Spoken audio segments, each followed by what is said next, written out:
Red Skelton Hour, show number 1524, Skelton Scrapbook, VTR, February 22nd, 1966, air date June 20th, 67.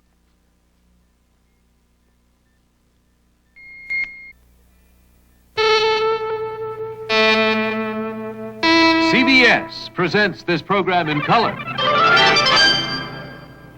From Television City in Hollywood. The Red Skelton Hour.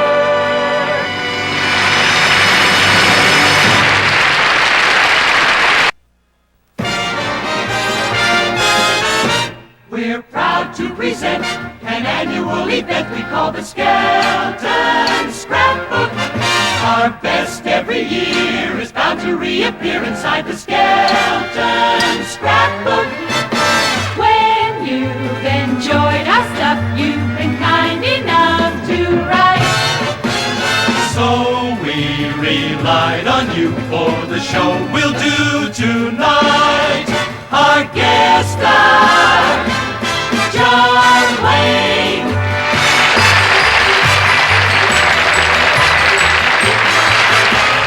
David Rose and his orchestra.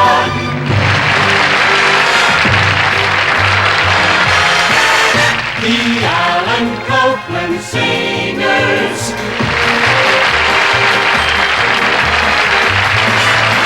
The Tom Hanson Dancers.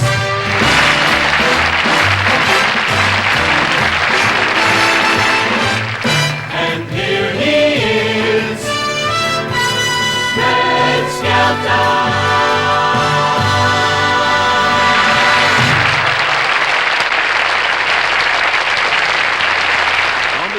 Folks, I'm not Red Skelton. I'd like to be Red, but my mother named me John Wayne. You have to forgive me if I appear a little uncomfortable in these tails, because the only tails that I'm used to wag and brush off flies. But it is a real honor for me to be here tonight as your host on this special program, the second edition of the Red Skelton Scrapbook. As you know, tonight Red is going to redo some of the sketches and pantomimes that you have requested. So now, before he does, let's bring him out here. Ladies and gentlemen, one of America's clowns and one of my very dearest friends, Red Skelton.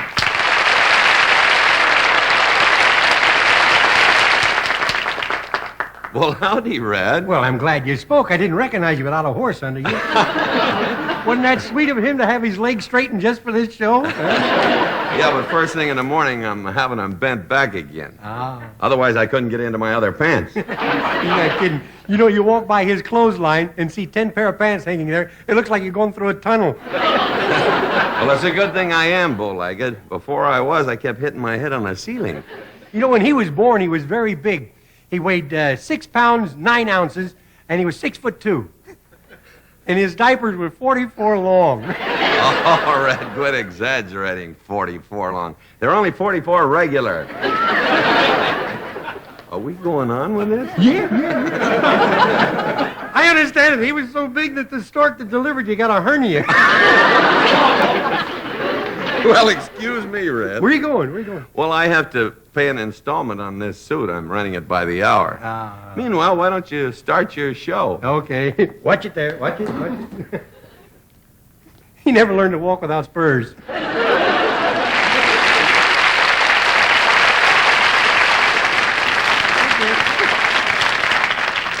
He's really something. Did you hear about the 3 storks we're talking? One of them says, "Did you hear about John Wayne?" And the other one says, "Yeah, that Cary Grant stuff's catching on." The third one says, "What I'm nervous about is flying over those senior citizen villages. They put up anti-aircraft guns." You know, talking about hospitals, just about 4 years ago, right tonight, I was in the hospital. I had a little operation, you know, nothing trivial. 7 doctors removed my wallet. You want to know something? I reached one decision. You hang around a hospital long enough, they'll drive you nuts. You know, with me, it's not a drive, it's a short putt to begin with. But the nurses, they mean well, bless their little hearts, but they drive you batty. You know, wake up, wake up, wake up, time for your sleeping pill. I had this one nurse that took a liking to me. She'd come in and fluff up my pillow, and she'd come in, put another pillow, and fluff it up, and a few minutes later come back with another pillow. And at the end of the day, I was standing up in bed. And my morning nurse, I'll never forget her. There was something about her. I don't know what it was. I know what it was, I just don't like to think about it.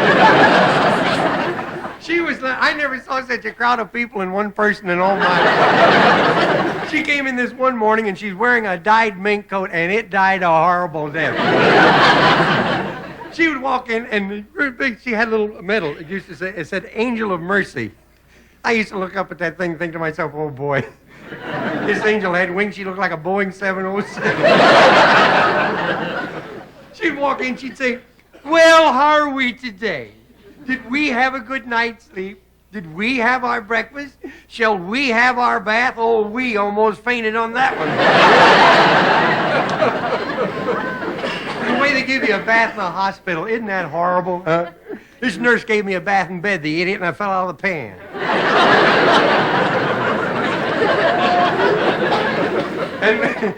And one night I got real cold through the night, and I got up and I put on a big Angora sweater, you know, those big Angora sweaters, and one of those little gowns that they give you the time. They ain't made for tall people, boy. You ever notice people around hotels, hospitals, they walk around and say, hi. For a long time, I thought everybody was weak. Huh? You wave like this, you're dead, boy.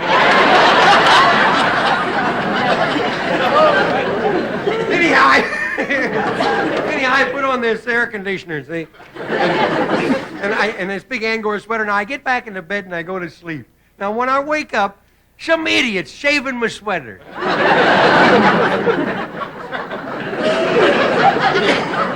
And the old doc, I wasn't too sure about him either. He'd walk in, he'd say, oh, it's 3 o'clock. I wonder what time it is. He'd take his stethoscope, he'd say, now cough, cough again. Now cough again. I cough real hard. Tell me how long you had this cough. But this old doc saved my life, you know. Last summer I had an asthmatic attack, and I sent for him, and he didn't come.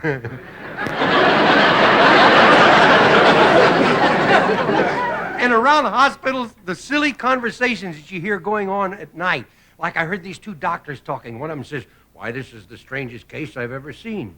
It's all head and no body. And the other one says, yeah, what are we going to do about it? The other guy says, we send this beer back the first thing in the morning.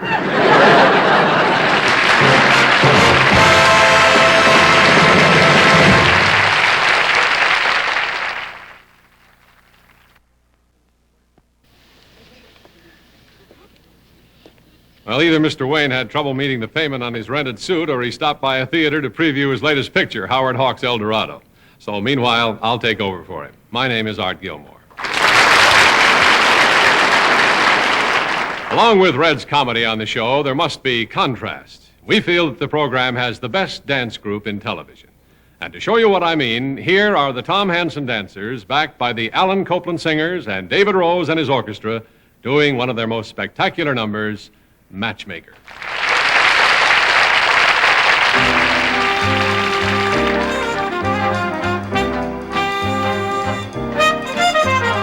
Matchmaker, matchmaker, make me a match.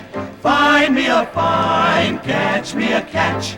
Matchmaker, matchmaker, look through your book and make me a perfect match. Matchmaker, matchmaker, I'll bring the veil, you bring the groom, slender and pale. Bring me a ring, for I'm longing to be the envy of all I see. For Papa, make him a scholar. For Mama, make him rich as a king. For me, well, I would holler if he were as handsome as anything.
a find.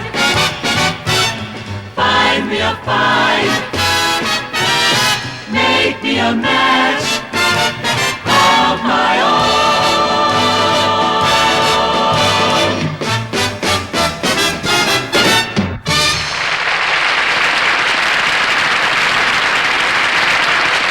And now a word from our alternate sponsor, Reynolds. When you talk about the world's pantomime artists, you've got to include Red Skelton. A few years ago, he set aside a portion of his program each week for a pantomime sketch which we call the Silent Spot. And here is one of our favorites, The Elopement.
Shakespeare said brevity is the soul of wit.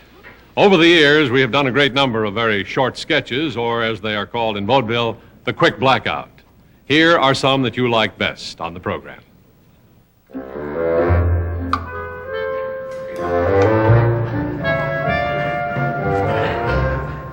I say, Aubrey, my elephant gun.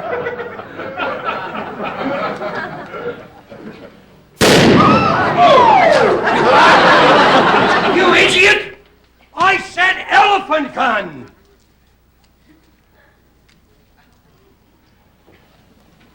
Good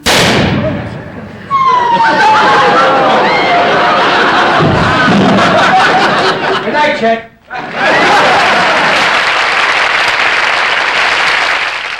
Well, Joe, it's 2:45. There's nobody in here but you and me. Give me one from a baby, will you? Well, here's to you. That I can never understand. They say here's to you, and then they drink it themselves.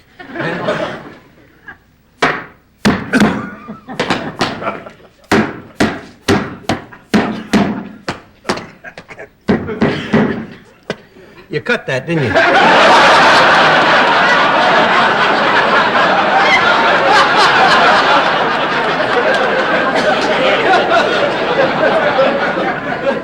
Now give me one for the road. One for the road. No, one for the road. One for the road. The road. No, the long, long road.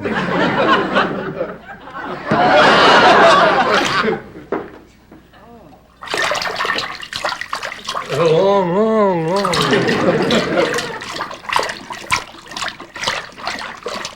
That's enough, I'm driving. Well, one for the road. Where do you live? Upstairs.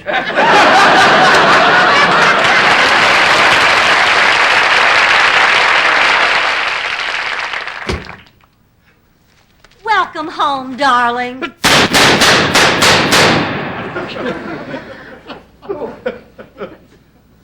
Sure, you've got a headache.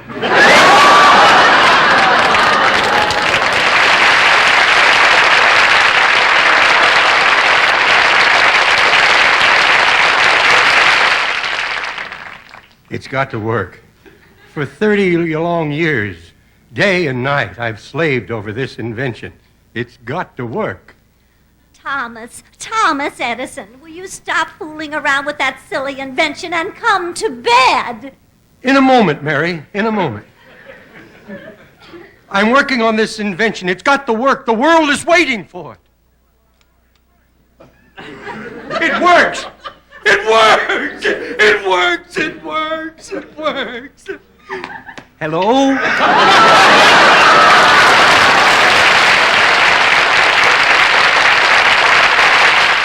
So you see, by taking the relative numeral and transposing the first fraction into the fourth power, you arrive at the correct answer, 3.563 over y.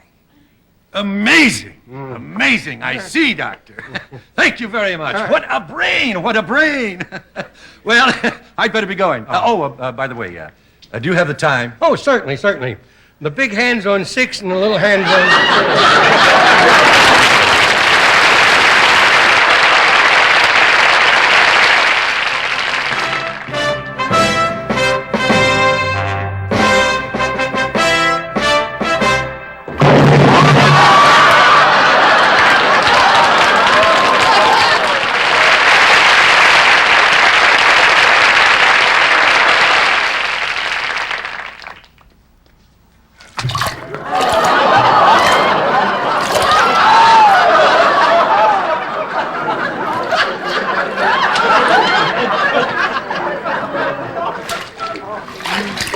Well, that's the direction some idiot wrote on the bottle, every 2 hours in water.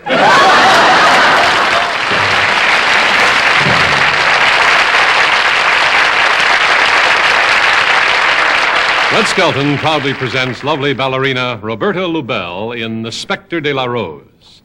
This beautiful ballet by Fokine tells the poetic story of the unrequited love of a beautiful young maiden, returning alone from a ball with only a rose to remind her of the laughing spirit of her young lover. She sleeps, and he comes to her in a dream. Ecstatically, they dance together until his dreamlike kiss awakens her to disillusion, and his gay image leaps to eternity through the window of her boudoir. The Spectre of the Rose.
When Red first started out in show business, one of his earliest routines became one of his most famous.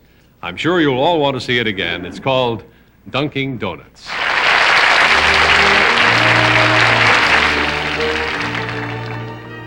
You know, I was over to our cafeteria here at the studio. It's on wheels. It's a big wagon. It sets out.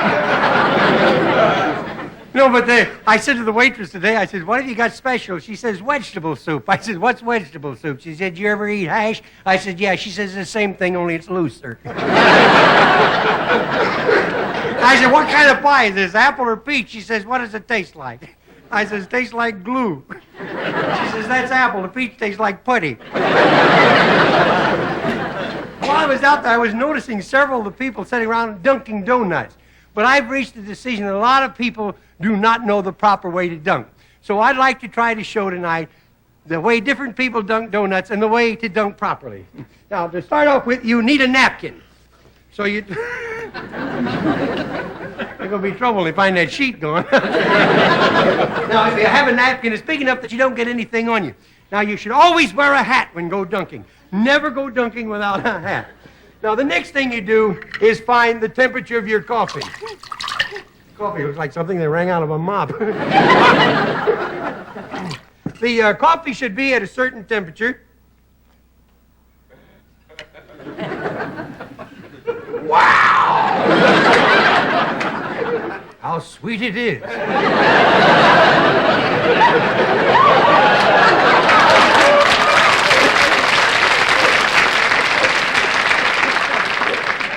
Coffee should be at a certain temperature when used for dunking. If it's too hot, the donut will become soggy before you can eat it. So you use the index finger as a thermometer. Now that's too hot. But how do we cool it? It's bad manners to blow into a cup. So you pour it into the saucer. Now, you still can't blow, because if you don't use your judgment now and you blow too hard, the fella sitting across the table from you will get it right in the put. So you take the hat and you fan it like that. Now, we have different types of people and the way they dunk. First, we have the cross-eyed man. He's allowed 2 cups of coffee. Now, while everyone else is dunking, he sits around and dunks this way.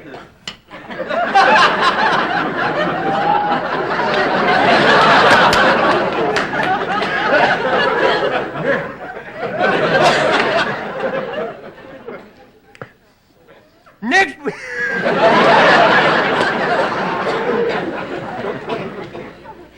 we have, the last one was made out of glue. Next we have the society dunkers, the debutantes. You know what a debutante is? That's an old maid who overdid it. Now they use a little more finesse with a knife and fork, and they dunk this way.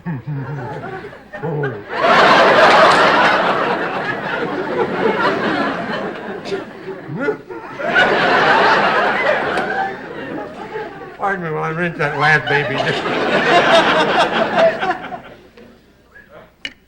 Hey, coffee, I tell you, I like weak coffee, but that stuff's helpless.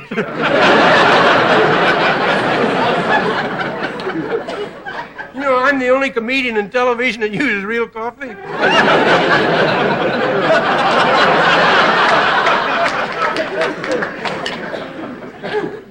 Next we have the sneakers. Now, a sneaker is the lowest type of all dunkers. They sit around with a cup of saucer like this when no one's looking. Don't get me laughing. You'll never get out of here. They sit around with a cup of saucer like this when no one's looking. They dunk.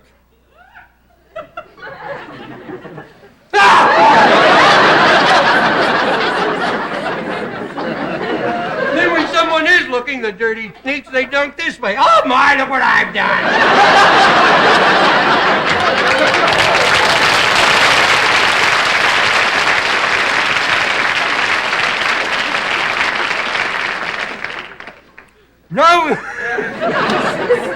Now we come to the art of dunking. Notice how I hold the little fellow. With the index finger and the thumb. The pinky should always be out. That's so in case you slip, you won't go to your elbow.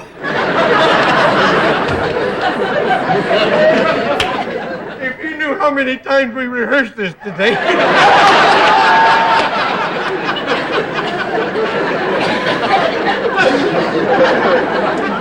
Well, say, after the night, I'll never look another one of these.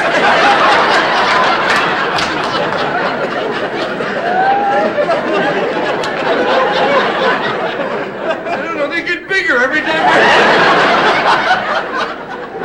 Bigger and heavier.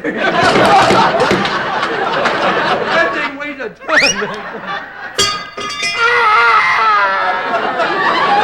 Either I hit somebody or a lady got a seat on a Sunset bus.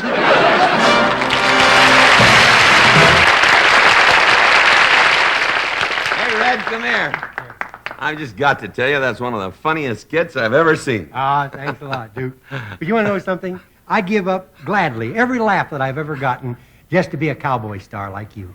You mean you'd want to be a cowboy star? Sure. Oh, that's like me wanting to be Granny Goose. No, why not? I'm pretty fast on the draw, and I can ride a horse. And all last summer, I spent my vacation picking up cigarette butts up in the Marlboro country. It takes a lot more than shooting and riding to be a cowboy star, Red. You've also got to know how to handle the girls and the love scenes in the tradition of the Old West. Well, don't worry about that, buddy. You're looking at a combination of Hopalong Cassidy and old Richard Burton. Well, then maybe I'll just give you a chance to prove it. Now, suppose you were doing a Western and you met one of these pretty dance hall girls. Yeah. You want me to show how you'd go, huh? Okay. What do you want your first? love scene. You want Hopalong or Richard first?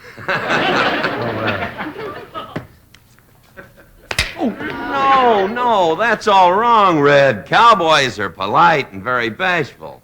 Here, watch me. Hello, my pretty little bird. Pretty little bird. Is that Western talk? That's good enough for Lyndon. It's good enough for me. Well, what I was asking, lady, was that if I could, what I'm trying to say is, What is this, a love scene or a filibuster? would you go out on a date with me? And after we come home from the date, would you let me hold your hand and shake it? Well, sir, he sure works fast. Oh, lady, do you want me to kiss you? Sorry, lady, I gotta feed the cows. There! That is a love scene in the style of the Old West. Well, that's pretty good. I'll try it now with a broken rib. That's the way they did it in the Old West, huh? Now I can see why the population was much larger in the Old East. All right, I'll show you how you... Come on, try it again. All right. Howdy there. Bashful now. Bashful now. Hi there, pretty little bird. Is that Western talk? If it's good enough for his friend, it's good enough for me.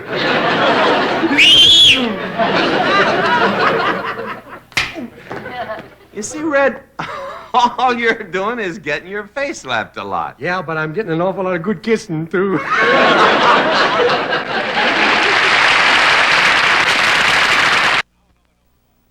And now another number by the Tom Hansen Dancers dedicated to Red's Dunking Donuts. It's called Sticky Fingers.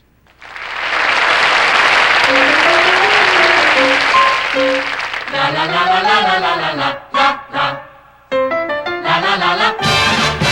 Do you recall when you were small, no more than 6 or 7? Your mom and dad were sure they had another Andre Previn, and so their precious prodigy would practice many years, While members of the family put cotton in their ears. when they'd insist on proms or list. You fractured every movement. But it was clear they couldn't hear that there was no improvement. Although the past is fading fast, the melody still lingers of days when you made your debut with very sticky fingers.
Sticky Fingers. Now a word from one of our sponsors, Anison. Remember the famous movie about an alcoholic called The Lost Weekend? Half the people who saw it quit drinking, and the other half quit going to the movies. One of Red's best-known characters, Willie Lump Lump, had a drinking problem, and in this now classic sketch, you'll see how Willie's wife cured him. It's called Topsy Turvy.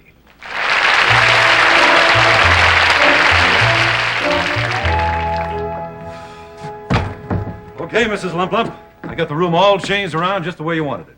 But it's sure going to cost you a pretty penny. Mr. Swanson, I don't care if I have to pay you for the rest of my life. Believe me, it is worth every cent to me. That Willie Lump Lump has been gone for 5 days now, staggering around from bar to bar. Well, he is going to learn his lesson. Just wait until he wakes up. Well, aren't you afraid to put him in that room? Might frighten him to death. Well, maybe. But I've warned him too many times before. I have said, Willie, one of these days you're going to come in here so high you won't be able to get down. Well, this is it. Well, good luck. I sure hope it works. Thanks, Mr. Swanson. I'll send you a check in the morning. Okay. Bye. Bye-bye.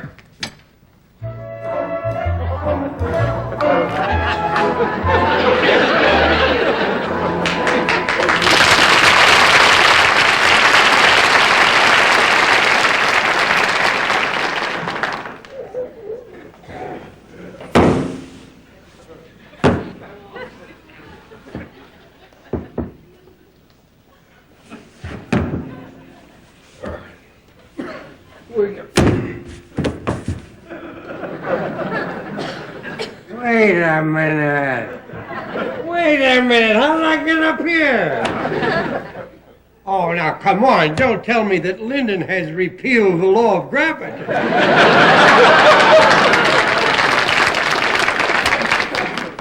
I need a drink. That's what I need. I need a drink. Hey, Holman, you got anything?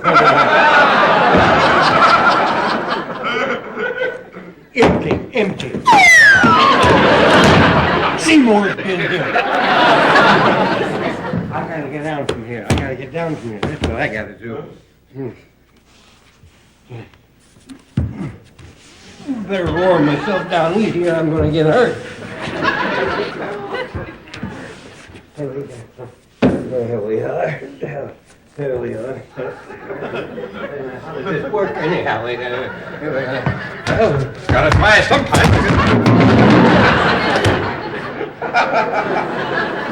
Oh, this room just don't look right to me. It just don't look right. I've seen a lot of rooms in my day, but this just don't look right to me. As a matter of fact, I can hardly see it. Well, I can't lay up on this wall all day. I gotta get out of here. That's what I gotta do.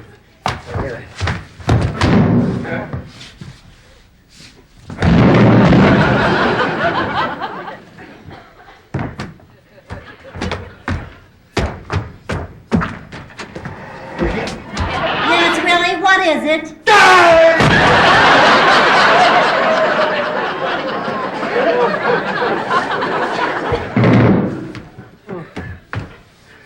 Oh, boy, never again. Never again. I'll never drink any more. I'll never drink any less, but I'll never drink any more. I gotta sit down here. I made it. Now I'm on the floor. I'm afraid to stand up. Oh, well, that's right. I need some coffee. That's what I need. I need some coffee. And what I mean, coffee.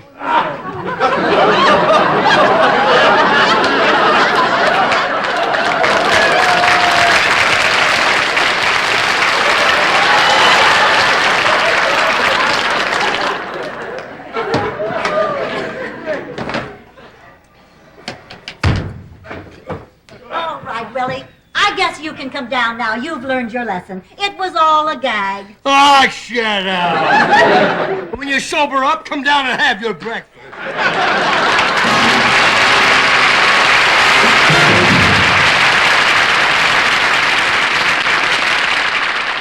Don't go away. Red will be back in a minute. Before we close the scrapbook tonight, I'd like to turn you back to the one and only Red Skelton. All yours, Red. Now, wait just a minute. Ladies and gentlemen, I'd like to be serious for just a moment.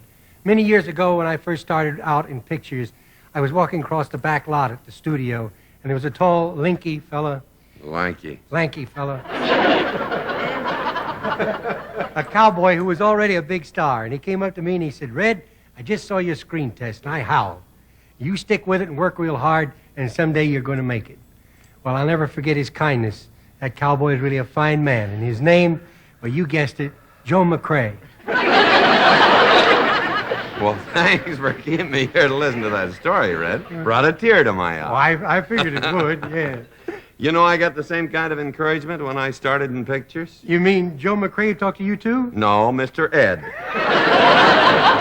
No, all kidding aside, one of the nicest things that's ever happened to me in my life is to be able to count on this wonderful man as one of my closest and dearest friends. Thanks a lot, Duke. That's my pleasure, and good night, Red. Thank you. Oh, did you notice I didn't trip? Yeah.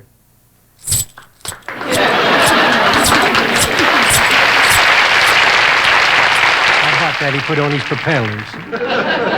Ladies and gentlemen, on behalf of Mr. John Wayne, our sponsors and staff, we sincerely hope that our entertainment and our products have brought happiness into your homes.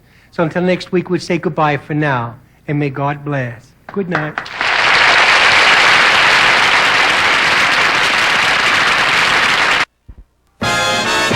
Our time's run away, but on another day we'll do a Skelton Scrapbook. Next week on our show, there may be things to go inside the Skelton Scrapbook. So goodbye until the moment when we'll see you all again. To our friends near and far, fare thee well, au revoir.